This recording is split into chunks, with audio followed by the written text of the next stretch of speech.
வணக்கம் and welcome to Ristore Tamil. நீங்கள் இந்த ஒரு 110cc செக்மெண்ட்டில் உங்களுடைய day to day use family பர்பஸுக்கு பெஸ்ட்டான ஒரு ஸ்கூட்டர் எதிர்பார்க்குறீங்கப்ப நிச்சயமாக உங்களுக்கு இருக்கிற ரெண்டு பெட்டரான ஆப்ஷன். ஒன்று நம்ம ஹீரோவுடைய ப்ளஷர் ப்ளஸ், இன்னொன்று நம்ம ஹோண்டாவுடைய ஆக்டிவா 6G. ஆமாங்க, இந்த ரெண்டு ஸ்கூட்டருமே இந்த ஒரு 110cc செக்மெண்ட்லன்னு பார்க்கும்போது அந்த ஒரு டே to day and family purpose, அது இல்லாமல் கொஞ்சம் அந்த ஒரு லேடிஸ் யூஸ் பண்ணுறது அது மாதிரி விஷயங்களுக்கு பெஸ்ட்டான ஒரு ஸ்கூட்டர்ஸாக இருந்துக்கிட்டு இருக்கு. பட் ஆனால் இந்த ரெண்டு ஸ்கூட்டரில் எந்த ஒரு ஸ்கூட்டர் பெஸ்ட்னு வரும்போது நிச்சயமாக அந்த இடத்துல நிறைய டவுட்ஸ் இருக்குது. அந்த ஒரு டவுட்டை தீர்த்து வைக்கிற விதமாக இன்றைக்கி நம்மளுடைய இந்த ரெண்டு ஸ்கூட்டருக்குமான ஒரு டீட்டெயில்டான கம்பேரிசன் ரிவ்யூ பார்ப்போம். பார்ட் மெடிச்சு ரெட் கலர் சப்ஸ்கிரைப் பண்ண ஒரு செகண்ட் ஸ்பெண்ட் பண்ணி ஒரு தட்டி விட்டிங்கன்னா அது மாதிரி சூப்பர் ஃபுட்டர் ஆட்டோமொபைல் கண்டென்ட்ஸ் உங்களை தேடி வந்துகிட்டே இருக்கும். சரி வாங்க, இப்போ நம்ம அதிகமாக பேசுவோம் வீடியோக்குள்ளே போகிறோம். ஃபர்ஸ்ட் நம்ம பார்க்க போகிறது இந்த ரெண்டு வெஹிக்கிளுடைய அந்த ஒரு டிசைன் கம்பேரிசன். நமக்கு டிசைன் வைஸ் பொறுத்த அளவுக்குன்னு பார்த்தா நம்ம ஹோண்டாவுடைய ஆக்டிவா 6G வந்து உங்களுக்கு ஃபுல் அண்ட் ஃபுல் நல்ல ஒரு ட்ரெடிஷ்னலான ஒரு டோனில் இருக்கக்கூடிய ஒரு ஸ்கூட்டர். ரொம்ப நாளாகவே அந்த ஒரு டிசைன் ஸ்ட்ரக்சர்ன்றது நம்மளுடைய இந்தியன் மார்க்கெட்டில் இருந்துக்கிறதுக்கு ஒரு simple and neat and clean, அது இல்லாமல் எந்த ஒரு ஃபேன்சியான விஷயங்கள் இருக்காது, ஒரு ட்ரெடிஷ்னலான டோனில் வரும்னு வச்சிங்களேன். டிசைன் வைஸ் பொறுத்தாலுக்கு ஓகேவான ஒரு ரேஞ்சில் எடுத்துக்கலாம். நெக்ஸ்ட் நம்ம ஹீரோடைய ப்ளஷர் ப்ளஸ் பொறுத்தாலுக்குன்னு பார்த்தோன்னு வச்சுங்களேன், இது வந்து ஸ்லைட்லி கொஞ்சம் அந்த ஒரு ஃபேன்சி டச்சில் இருக்கும். ஏன்னா உங்களுக்கு கலர் ஸ்கீம் அதை ஒரு விஷயங்கள்லாம் கொஞ்சம் பிரைட்டாக வைப்ரண்ட்டாக கொடுத்துருப்பாங்க. நம்ம ஹோண்டாவுடைய ஆக்டிவாவை கம்பேர் பண்ணும்போதுன்றப்ப நீங்கள் கொஞ்சம் அந்த ஒரு ஸ்லைட்லி ஃபேன்சி டச்சில் கொஞ்சம் ஒரு ஸ்டைலிஷான ஒரு ஸ்கூட்டர் எதிர்பார்க்குறீங்கப்ப நிச்சயமாக நீங்கள் இந்த ஹீரோடைய ப்ளஷர் ப்ளஸ் சைட் போகலாம். பட் ஆனால் எனக்கு ட்ரெடிஷ்னல் நார்மலான ஒரு டோனில் இருந்தாலே போதும்னு நினைக்கிறீங்கப்ப நிச்சயமாக நீங்கள் இந்த ஹோண்டாவுடைய ஆக்டிவாகவே சூஸ் பண்ணலாம். பட் ஆனால் இந்த ஒரு டிசைனோடைய லுக்ஸ் தவிர்த்துட்டு அந்த ஒரு பில்ட் குவாலிட்டி பற்றி பேசணும்னா அந்த இடத்துல வந்து ரியலி ஹோண்டா வந்து ஒரு பெஸ்ட்டான ரேஞ்சு. நம்ம ஹீரோவில் வந்து அந்த அளவுக்குலாம் சொல்லும்படி பில்ட் குவாலிட்டி இல்லை, ஓகேவான ரேஞ்சு தான். பட் நம்ம ஹோண்டாவில் சூப்பரான ஒரு பில்ட் குவாலிட்டின்றது கொடுத்துருக்காங்க. அதனால் டிசைன் வைஸ் ஓவரால் லுக்ஸ்லன்னு பார்க்கும்போது ஒரு ஹோண்டா ஆக்டிவா வந்து ஒரு ட்ரெடிஷ்னல் டோன்லையும், ஹீரோ ப்ளஷர் வந்து ஒரு ஃபேன்சி டோன்லையும் இருக்குது. பில்ட் குவாலிட்டி நம்ம ஹோண்டா கிட்ட பெஸ்ட்டாக இருக்குது. அவ்வளோதான் விஷயம். சரி, ஓகே. நெக்ஸ்ட் நம்ம இப்போ பார்க்க போகிறது எந்த ரெண்டு இந்த வெஹிக்கிளுடைய அந்த ஒரு ஃபீச்சர் கம்பேரிசனை பார்ப்போம். அவங்க ஃபீச்சர் வைஸ் பொறுத்த அளவுக்குன்னு பார்த்தோன்னா வச்சிங்களேன், நம்மளுக்கு இந்த ஒரு லைட்டிங்கில் இருந்தாலும் வைப்போம். லைட்டிங் வைஸ் பொறுத்த அளவுக்கு நம்ம ஹீரோடைய ப்ளஷர் ப்ளஸ்லன்னு பார்த்தோன்னா இது நார்மல் மாடல்ன்றதுனால இந்த இடத்துல உங்களுக்கு எல்இடி லைட் ஆப்ஷன்லாம் கிடையாது, நார்மலான ஹாலஜன் தான் கொடுத்துருக்காங்க. பட் நம்ம ஹோண்டா ஆக்டிவாவில் உங்களுக்கு பேசிக்லி எல்இடி கொடுக்குறாங்கன்றப்ப ரியலி லைட்டிங்கில் ஒன் ஸ்டெப் பெட்டராகவே பண்ணியிருக்காங்க. அது இல்லாமல் இன்ஸ்ட்ருமெண்ட் கிளஸ்டர் வைஸ் பொறுத்த அளவுக்குன்னு பார்த்தா நம்ம ஹீரோ ப்ளஷர்லன்னு பார்த்தோன்னா full and full analogue type instrument cluster தான். பேசிக்கான லெவல் ஃபீச்சர்ஸ் தான் இருக்குது. உங்களுக்கு ஸ்பீடோமீட்டர் ப்ளஸ் ஓடோமீட்டர், அதுக்கடுத்து நார்மலான ஒரு ஃபியூல் கேஜ் அவ்வளோதான் கொடுத்துருப்பாங்கன்னு வச்சுங்களேன்.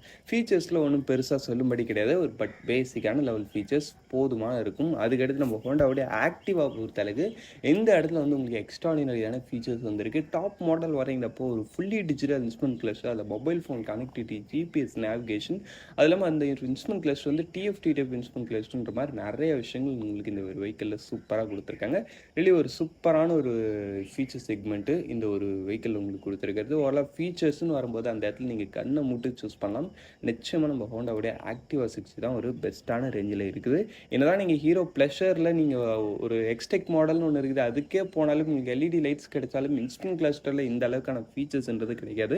really ஃபீச்சர் செக்மெண்ட்டில் ஒன் ஆஃப் த பெஸ்ட்டு நம்ம ஹோண்டாவுடைய ஆக்டிவா 6G. ஆமாங்க. சரி, ஓகே. நெக்ஸ்ட்டு நம்ம இப்போ பார்க்க போகிறதுன்னு பார்த்தோன்னா எந்த ரெண்டு வெஹிக்கிளுடைய அந்த ஒரு இன்ஜின் கம்பேரிசனை தான் பார்க்க போகிறோம். இன்ஜின் வைஸ் பொறுத்த அளவுக்குன்னு பார்த்தோன்னா நம்ம ஹீரோடைய ப்ளஷர் ப்ளஸில் உங்களுக்கு யூஸ் பண்ணிக்கிறது 110.9cc சிங்கிள் சிலிண்டர் 4 ஸ்ட்ரோக் 2 வால்வுக்கான ஏர் கூல்ட் இன்ஜின் கொடுத்துருக்காங்க.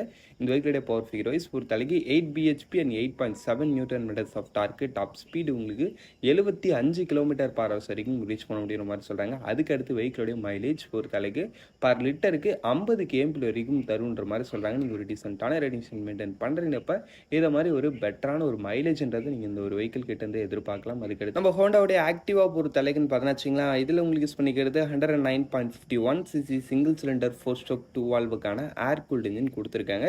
இந்த வெஹிக்கிளுடைய அந்த ஒரு பவர் ஃபிகர் வைஸ் பொறுத்த அளவுக்கும் 7.88 bhp and 9.05 Nm of torque. பவர்லன்னு பார்த்தோன்னா ஒரு வித்தியாசமான ஒரு டிஃப்ரென்ஸ் இருப்பாங்க. ஹீரோ வந்து ஸ்லைட்லி பிஹெச்பியில் கொஞ்சம் எக்ஸ்ட்ரா இருக்கும், அதே மாதிரி நம்ம ஹோண்டா வந்து ஸ்லைட்லி Nm ஆஃப் டார்க்கில் பெஸ்ட்டாக இருக்கும். பட் ஆன் ரோட்லன்னு பார்க்கும்போது ஒன்றும் பெருசான டிஃப்ரென்ஸ்லாம் எதிர்பார்க்க முடியாது, ரெண்டுமே ஒரு ஈக்குவலான பவர் தான் கொடுக்கும். சொல்லப்போனால் ஹோண்டா ஆக்டிவான அந்த Nm ஆஃப் டார்க் பெஸ்ட்டாக இருக்குன்றதுனால அது கொஞ்சம் ஒரு நல்லாவே இருக்குன்னு சொல்லலாம் ஓட்டுறதுக்கு, ஸ்லைட்லி லோக்கல் யூஸுக்குன்னு சொல்கிறேன்.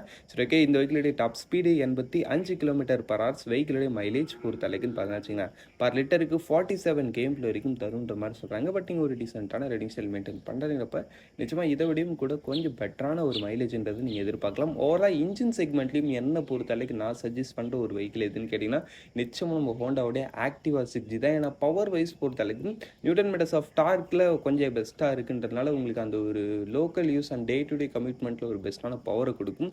அட் த சேம் டைமில் உங்களுக்கு இந்த வெஹிக்கிளோட அந்த ஒரு இன்ஜினுடைய ரிஃபைன்மெண்ட்ன்றதும் சூப்பராக இருக்கும். ஏன்னா இது வந்து ஹோண்டா ஜாப்பனீஸ் பில்ட் இருக்கக்கூடிய ஒரு இன்ஜின்ன்றதுனால அந்த ஒரு ரிஃபைன்மெண்ட் பற்றி நான் சொல்லி தான் தெரியணும் அவசியம் இல்லை. அப்பத்தி ஹோண்டா ஆக்டிவா கூட இப்போ வரைக்கும் அப்படியே ஸ்மூத்தாக ரன் ஆகிட்டு இருக்கு. நல்ல மெயின்டெனன்ஸ் இருக்கிற வெஹிக்கிள்ஸ். ஏன் ஒரு சில ஏனோ தானே மெயின்டெனன்ஸ் வெஹிக்கிள்ஸும் ஓடிட்டு இருக்கு, பட் நல்ல மெயின்டெனன்ஸ் உள்ள வெஹிக்கிள் நல்ல ஸ்மூத்தாக ஓடிட்டு இருக்கு. அதுக்காக அப்படி சொன்னேன். பட் நம்ம ஹீரோட ப்ளஷர் பொறுத்த அளவுக்கு இந்த இடத்துல வந்து உங்களுக்கு இன்ஜின் ரிஃபைன்மெண்ட்லாம் அந்த அளவுக்கு பெருசாக சொல்லும்படி இல்லை. பட் ஓகே, நீங்கள் ஒரு நல்ல மெயின்டெனன்ஸ் கொடுக்குறீங்க. இப்போ இந்த வெஹிக்கிளும் ஓரளவுக்கு லாங் லைஃப் வரக்கூடிய ஒரு இன்ஜின் தான். பவர்லேயும் ஒரு டீசெண்டான ஒரு நல்ல இன்ஜின் தான் இருக்குது. பிக்கப் ஸ்லைட்லி உங்களுக்கு பெஸ்ட்டாக இருக்கும். அந்த ஒரு ஸ்மூத் ஆக்சிலரேஷன் இந்த வெஹிக்கிளோட இன்ஜினில் உங்களுக்கு பிடிச்சிருக்கலாம். மேபி அட் த சேம் டைமில் இந்த வெஹிக்கிளும் ஓரளவுக்கு நல்ல மைலேஜ் தரக்கூடிய ஒரு வெஹிக்கிள் தான். அதுலேயும் உங்களுக்கு மாற்று கருத்து கிடையாது. ஓவராலாக இன்ஜின் வைஸ் பொறுத்த அளவுக்கு ரெண்டு பேரும் நல்ல ஒரு இன்ஜின் தான். ஹோண்டா ஆக்டிவா ஸ்லைட்லி பெட்ரு, அவ்வளோதான் டிஃப்ரென்ஸு. சரி, ஓகே. நெக்ஸ்ட் நம்ம டயர்ஸ் அண்ட் பிரேக்கிங் பற்றி பார்த்தோன்னா வச்சுங்களேன், நம்மளுக்கு இந்த ஹீரோடைய ப்ளஷர் ப்ளஸ்லன்னு பார்த்தோன்னா ஃப்ரண்ட்டில் வந்து உங்களுக்கு 130mm ட்ரம் பிரேக்கும், பின்னாடி சேம் அதே 130mm ட்ரம் பிரேக் கொடுக்குறாங்க. டயர்ஸ் வைஸ் பொறுத்த அளவுக்குன்னு பார்த்தோன்னா வச்சுங்களேன், ஃப்ரண்ட்டில் வந்து 90/100 செக்ஷனுக்கான டயர், அதே ஃப்ரண்ட்டில் 90/100 செக்ஷன் 10 inchesக்கான வீல், ரெண்டுமே போத் சேம் செட்டப்லேயே வருது உங்களுக்கு. அதனால் உங்களுக்கு ஓகே நல்லாவே இருக்குதுன்னு வச்சுக்கலாம். ஐபிஎஸ் ஒன்லாம் லிங்க் பண்ணியிருக்காங்க. நெக்ஸ்ட் நம்ம ஹோண்டாவுடைய ஆக்டிவா பொறுத்த அளவுக்குன்னு பார்த்தோன்னா வச்சுங்களேன், இந்த இடத்துல வந்து உங்களுக்கு டிஸ்க் பிரேக் ஆப்ஷன்லாம் கிடையாது. இதுலேயும் ட்ரம் பிரேக் மட்டும் தான். ஃப்ரண்ட் அண்ட் பேக் போத் உங்களுக்கு 130mm ட்ரம் பிரேக்கு சிபிஎஸ் மூலமாக கம்பைன் பண்ணியிருப்பாங்க. டயர் வைஸ் பொறுத்தளவுக்கு இந்த இடத்துல ஒரு டிஃப்ரென்ஸ் என்னென்னு பார்த்தீங்கன்னா, ஃப்ரண்ட்டில் வந்து 12 inchesக்கான பெரிய வீல் கொடுத்துருக்காங்க, 90/90 செக்ஷனுக்கான டயரு. பின்னாடி வந்து 90/100 காமனாக கொடுக்குற அந்த ஒரு 10 inchesக்கான வீல் கொடுத்துருக்காங்க.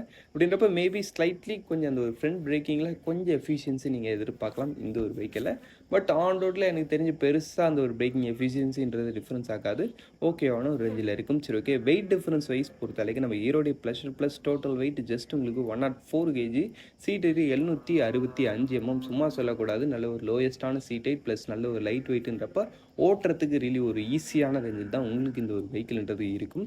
நெக்ஸ்ட் நம்ம ஹோண்டாவுடைய ஆக்டிவா பொறுத்த அளவுக்குன்னு பார்த்தோன்னா வச்சுங்களேன், இதோடைய டோட்டல் வெயிட்டு 106 kg. அதுக்கடுத்து சீட் ஹைட்டு 794mm. இதோடைய சீட் ஹைட் இன்னுமே கம்மி. எவ்வளோனா 1 mm. அது என்னப்போ பெரிய டிஃப்ரென்ஸான்னு கேட்டிங்கன்னா கிடையாது, சும்மா ஒரு இதுக்காக சொன்னேன். இதுவுமே நல்ல ஒரு லோயஸ்டான சீட், இதுவுமே நல்ல லைட் வெயிட்ன்றப்ப இந்த வெஹிக்கிளோட ஹேண்ட்லிங்கும் நல்ல ஒரு லைட்டராக ஈஸியாக தான் இருக்க போகுது. அப்படின்றப்ப நீங்கள் தான் சூஸ் பண்ணணும் இந்த ரெண்டு வெஹிக்கிளில் உங்களுக்கு எது பெஸ்ட்டாக ஃபீல் ஆகுதுன்னு. பட் ஆனால் நம்ம ஹோண்டா ஆக்டிவா கிட்ட ஒரு சில ப்ராக்டிக்கலான விஷயங்கள் என்ன பெஸ்ட்டாக இருக்குன்னு பார்த்தோன்னா, ஃபியூல் ஃபில்லிங் கேப். ஆமாம், நம்ம ஹீரோ ப்ளஷர்லன்னு பார்த்தோன்னா வச்சுங்களேன், ஸ்டில் நவ் இன்னும் உங்களுக்கு இன்டர்னல் ஃபியூல் ஃபில்லிங் தான் கொடுத்துட்ருக்காங்க. நீங்கள் பெட்ரோல் போடுறதுக்கு வண்டியை விட்டு இறங்கி சீட்டை திறந்து அதுக்குள்ளே தான் நீங்கள் பெட்ரோல் போட்டோம்.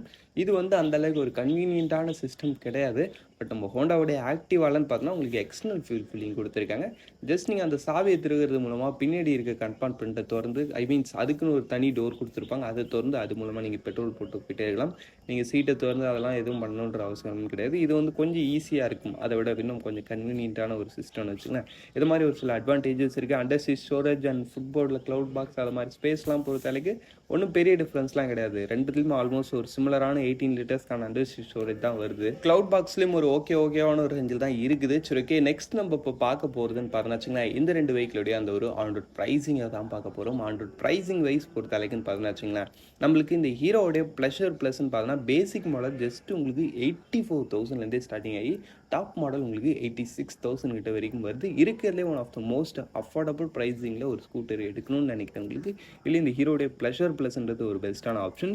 இவ்வளோ நேரம் பார்த்த எல்லா விஷயத்துலையும் ஆவரேஜ்ன்ற லெவலில் இருந்தாலும் ப்ரைஸிங் அதுக்கேற்ற மாதிரி நல்ல ஒரு அஃபோர்டபுளான ரேஞ்சில் உங்களுக்கு கொடுத்துருக்காங்க. பட் நம்ம ஹோண்டாவுடைய ஆக்டிவா பொறுத்தளவுக்கு இதோடைய பேசிக் மாடலே உங்களுக்கு 103,000லேருந்து ஸ்டார்டிங் ஆகி டாப் மாடல் 119,000 கிட்ட வரைக்கும் வருது. ஆல்மோஸ்ட் 1 lakh அபோவ் மேலே தான் உங்களால் பேசிக் மாடலே சூஸ் பண்ண முடியுதுன்றப்ப ப்ரைஸிங்கில் பிட் எக்ஸ்பென்சிவ் தான். பட் ஆனால் அந்த வெஹிக்கிள் அதுக்கு ஒர்த்து, அது வந்து அதிக ப்ரைஸிங்னு சொல்ல மாட்டேன். பட் ஆனால் நம்ம ஹீரோ ப்ளஷர் வந்து அஃபோர்டபுளாக இருக்குது அதை விட. அதனால நம்மளுக்கு இது ரெண்டுத்தையும் கம்பேர் பண்ணும்போது அது கொஞ்சம் எக்ஸ்பென்சிவான ப்ரைஸிங்காக ஃபீல் ஆகுது. ஓவராலாக எனக்கு எல்லா விஷயம், எனக்கு பவர் ஒரு டீசெண்டான ரேஞ்சில் இருந்தால் போதும். வெஹிக்கிள் கொஞ்சம் ஃபேன்சியராக மைலேஜ் தரக்கூடிய ஒரு நான் நல்லா மெயின்டெனன்ஸ் பண்ணி பண்ணுறப்ப நீங்கள் நிச்சயமாக ஹீரோடைய ப்ளஷர் சூஸ் பண்ணலாம். அஃபோர்டபுள் ப்ரைஸிங்கில் உங்களுக்கு சூப்பராக கிடைக்குது. பட் எனக்கு வந்து மற்ற விஷயங்கள்லாம் பெருசாக ப்ராப்ளம் இல்லை. எனக்கு இன்ஜின் ரிஃபைன்மெண்ட் ரொம்ப ரொம்ப இம்பார்ட்டன்ட்னு நினைக்கிறவங்க நீங்கள் கண்ணை மூட்டு நிச்சயமாக ஹோண்டா சைடு வர்றது ஒரு பெஸ்ட்டான ஆப்ஷனாக இருக்கும். ப்ரைஸிங் கொஞ்சம் கூட போனாலும் பரவாயில்லன்னு. சரி, ஓகே, அவ்வளோதான் ஃப்ரெண்ட்ஸ். இந்த டாப் 5 லிஸ்டிங்கில் இந்த கம்பேரிசன் ரிவ்யூவை நம்ம இங்கே முடிச்சோம். இந்த கம்பேரிசனில் உங்களுக்கு எது பெஸ்ட்டாக ஃபீல் ஆகுதுன்றதை கமெண்ட் செக்ஷனில் பண்ணிங்க. தேங்க்யூ ஃபார் வாட்சிங். பை. See you later.